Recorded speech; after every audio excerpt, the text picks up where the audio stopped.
E aí galera do Me Salva, conforme falado na última aula, nos nossos problemas de álgebra linear, a gente vai estar bastante interessado na resolução de sistemas e para isso a gente vai desenvolver um método, que é o método de Gauss ou do escalonamento, para a resolução de sistemas. Para isso, a gente vai começar nessa aula dando início falando um pouco sobre a forma matricial dos sistemas lineares, que vai ser bastante útil para a gente não precisar ficar escrevendo muita coisa na hora de fazer o nosso escalonamento. Então, para começar, a gente vai ter que dar uma relembrada rápida em multiplicação de matrizes. Então, olha aqui, vamos ver. A gente tem duas matrizes, a matriz A e a matriz B. A matriz A, ela tem I linhas e J colunas. A matriz B tem L linhas e M colunas. A multiplicação entre essas duas matrizes, ela é sempre possível? Não, a multiplicação entre duas matrizes não é sempre possível. Quando é que ela vai ser possível? Então, quando o J for igual ao L. O que isso implica? Ó? Vamos supor que a A é uma matriz 3 por 3, então o B tem que ser uma matriz 3 por alguma coisa. Se esse número L for igual a esse J, então essa matriz, que é o resultado dessa multiplicação, existe. Vou chamar essa matriz de C. E agora, esse C aqui tem quantas linhas e quantas colunas?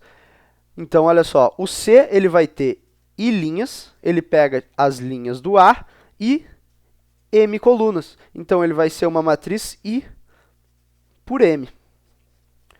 Então, sempre que tu for fazer uma multiplicação, sempre tenta pensar um pouco nesses parâmetros aqui para ver se realmente essa multiplicação existe e para ver como é que vai ser o resultado dessa multiplicação, qual vai ser o tamanho dessa matriz. Então, agora, como é que a gente efetivamente faz a multiplicação? Sempre tem que lembrar, então, dessa regra aqui. Tu sempre vai multiplicar a linha da primeira matriz pela coluna da segunda. Então, aqui tem um exemplo. Primeira coisa, olha só, essa nossa matriz aqui, ela é uma matriz 3 por 3. Essa nossa segunda matriz é uma matriz 3 por 1, porque ela tem 3 linhas e uma coluna. Essa aqui tem 3 linhas e 3 colunas. Então, essa multiplicação existe? Existe. Por quê? Porque esse 3 é o mesmo aqui. E a matriz que vai ser o nosso resultado aqui, ela vai ser uma matriz 3 por 1. Então, vamos fazer essa conta. Olha aqui. Lembrando, sempre linha vezes coluna. Então, olha só, vou pegar a primeira linha e multiplicar pela coluna, sempre somando. Então, olha só, eu vou ter aqui, ó, 0 vezes 1,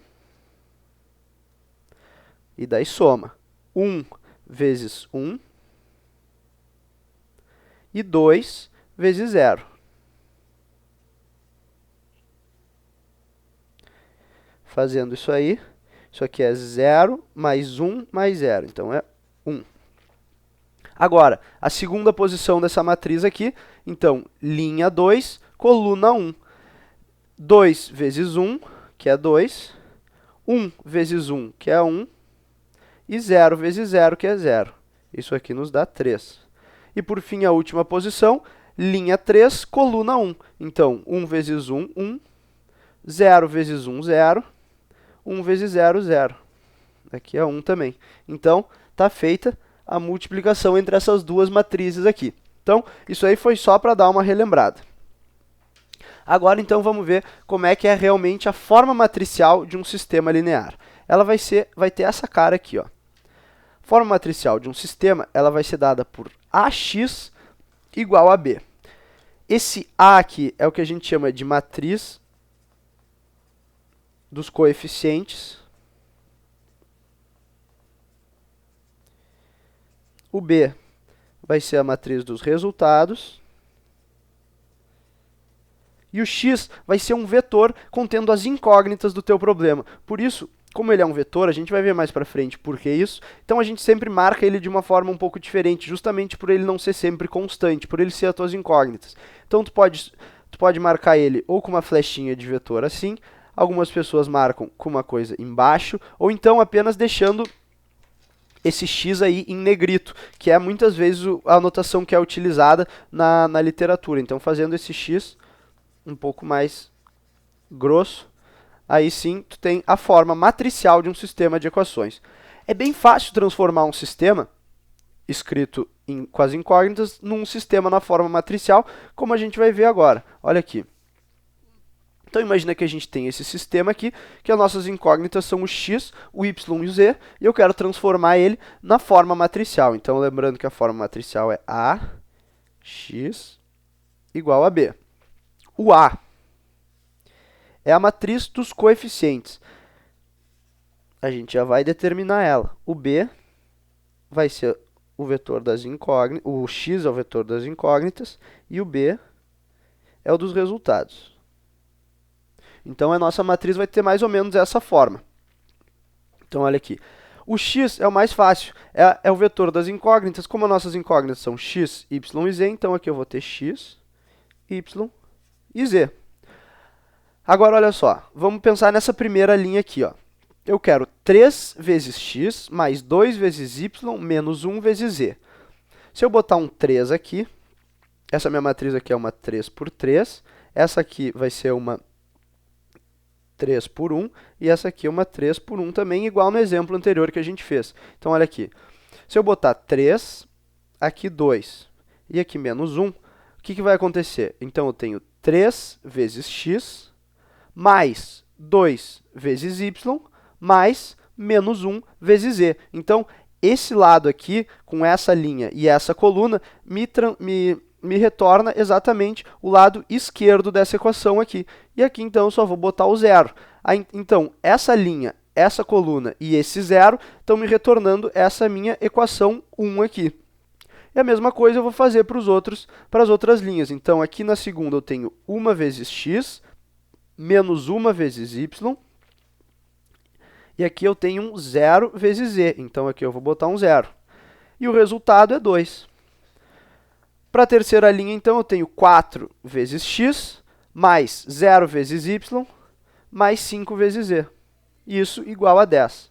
Então, esse sistema que está escrito aqui é exatamente o mesmo que está escrito nessa notação matricial aqui. Então, agora, a gente vai chegar na forma matricial, que vai ser a que a gente vai estar usando normalmente, que é o que a gente chama de matriz completa. A matriz completa, então, a gente vai conseguir escrever o sistema, que tinha lá 3 matrizes, a gente vai escrever ele em uma matriz só. Por quê?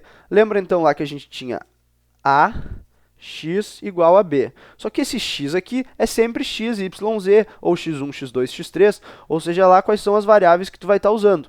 Mas o que realmente vai mudar de um sistema para o outro, além do tamanho dessas matrizes, vai ser os coeficientes presentes em A e em B. Então, a gente vai escrever essa matriz completa do sistema dessa forma aqui, ó. A gente vai reescrever a matriz A normalmente, vai fazer uma linha pontilhada e escrever a matriz B do lado. E aí a gente vai ter o nosso sistema numa forma reduzida, uma forma matricial. Então, olha só, vamos fazer mais esse exemplo aqui.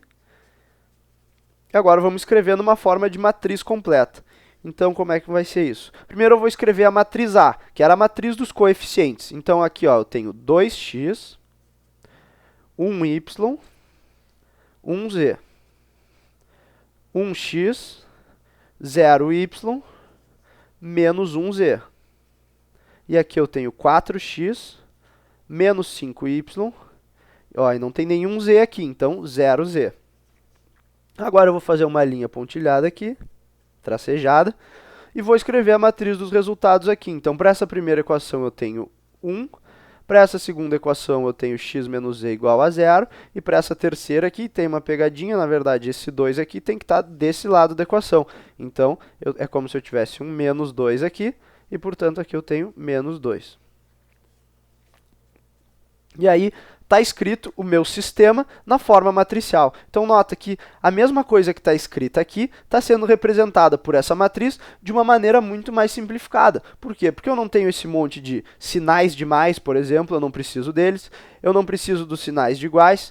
Eu não preciso das incógnitas. Então, aqui eu tenho toda a informação que estava contida aqui. Eu tenho aqui, só que numa forma mais simplificada. E vai ser esse tipo de matriz que a gente vai estar usando para definir o nosso método aí do escalonamento. Então, por essa aula era isso e até as próximas.